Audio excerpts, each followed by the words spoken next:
बड़ी खबर धनबाद से है। मुहाना भरने के कुछ ही घंटे बाद एएमपी कोलियरी में फिर कोयला चोरी शुरू हो गई है। मजदूरों से अवैध खनन कराया जा रहा कोयला तस्करों ने प्रशासन को खुलेआम चुनौती दी है। किस तरह देखिए, बीसीसीएल, सीआईएसएफ और पुलिस प्रशासन को चुनौती दी है। धड़ल्ले से अवैध कोयले का काला कारोबार जारी है। मुहाना भरने के कुछ घंटे बाद एएमपी कोलियरी में कोयला चोरी शुरू हो गया है। जोगीडीही में जारी है अवैध कोयला खनन। उत्पादन सालों से बंद है, लेकिन अवैध खनन जारी है। तो डोजरिंग कर मुहाना भरवाया गया, लेकिन उसके कुछ ही घंटे बाद देखिए फिर से कोयला चोरी शुरू कर दी गई। जोगीडीही में जारी है अवैध खनन, जबकि यहां पर उत्पादन सालों से बंद है, लेकिन अवैध खनन अब भी चल रहा है।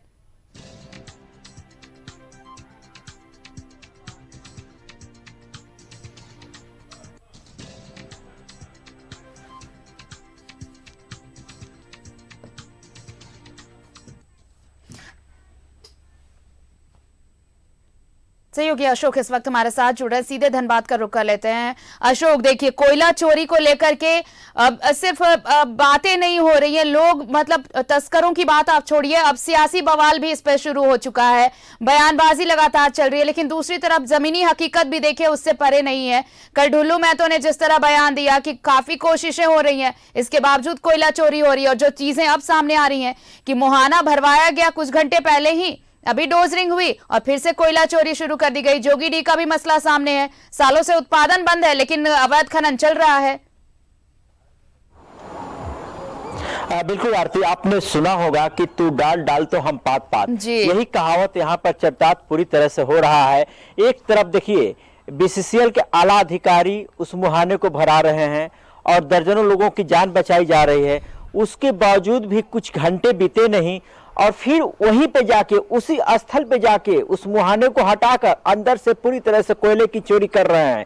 तो ये बताया जा रहा है कि जो भी कोयले के तस्कर हैं, और इसी जिले के नहीं है बल्कि गोड्डा जिला से यानी कई जिले से आए हुए तस्कर भी हैं, और जो कोयला काटने वाले होते हैं मजदूर वो भी हैं।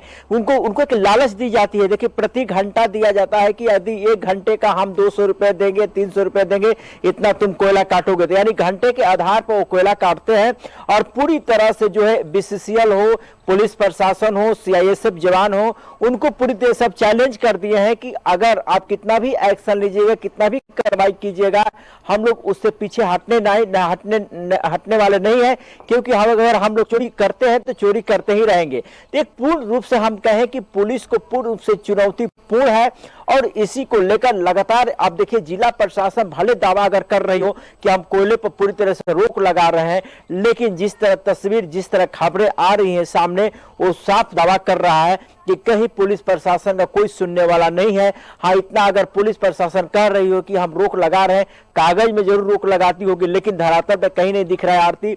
जिस तरह कोयले की चोरी हो रही है, एक अपने आप में पूरा सवाल खड़ा हो रहा है। इस कोयले को लेकर विधानसभा से लेकर कहां तक लोगों ने आवाज नहीं उठा दिया, लेकिन कहीं थोड़ा बहुत भी जो है सरकार की, जो अगर राज्य में जो सरकार चले उन पर ध्यान नहीं दिया। ये भी हो सकता हो कि यहाँ के पुलिस प्रशासन, यहाँ के जिला प्रशासन सरकार को मूर्ख बनाने का काम कर रही हो। तो लेकिन सरकार को सोचनी चाहिए कि जब ईडी का जिस तरह छापेमारी चल रहा है, आए दिन वो नहीं रहेगा कि जिस तरह ईडी का छापेमारी हो रहा है, अगर इसी तरह कोयले की चोरी होगी तो हो सकता हो कहीं ना ईडी भी कहीं दस्तक दे दे।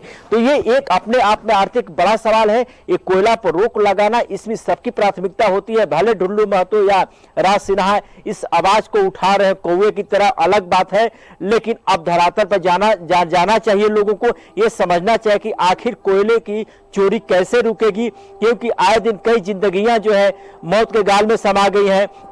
आप देखी भी होंगी, इसको लेकर कल पूरी तरह से प्रदर्शन भी किया गया था। जहां जहां विस्थापितों को विस्थापन किया गया है, वहां भी जो कोयला तस्कर जाकर वहां भी कोयला की खोदाई शुरू कर दी है, जिसको लेकर पूरी तरह से ग्रामीणों ने प्रदर्शन किया था।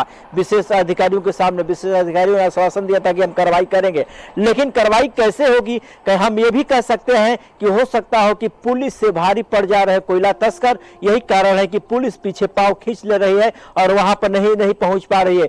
क्योंकि आए दिन लगातार जो है हमला भी हो रहा है। आपको याद भी होगा कि 1 महीना पहले निरसा में सीआईएसएफ टीम पर हमला भी बोला गया था, लेकिन किसी प्रकार की कोई कार्रवाई नहीं की गई। वहां डीएसपी पहुंचते हैं, मामला दर्ज करते हैं और आराम से उसको हिरासत में लेकर जेल भेज दिया जाता है, लेकिन उसके बाद कोई कार्रवाई नहीं होता है। और ये होता है कि तुरंत बेलर मिलता है, बेल हो जाता है, फिर वही जाकर कोयला तस्कर जो है अपना धंधा वहां पे शुरू कर देते हैं। यानी हम यह कहें कि सरकार और जिला प्रशासन के लिए एक गंभीर मामला है और इस पर गंभीर एक्शन लेना चाहिए। आरती, और देखिए ये एक्शन कब तक लिया जाता है, इसका इंतजार सभी को है। बहुत बहुत धन्यवाद आपका हमारे साथ जुड़ने के लिए और तमाम जानकारी के लिए। तो देखिए काफी कोशिशों के बाद भी कोयले की चोरी रुक नहीं रही, अवैध खनन रुक नहीं रहा। सवाल जिला प्रशासन पर, सवाल सरकार पर, स्थानीय पुलिस पर कि आखिर पुलिस कर क्या रही है, प्रशासन कर क्या रहा है।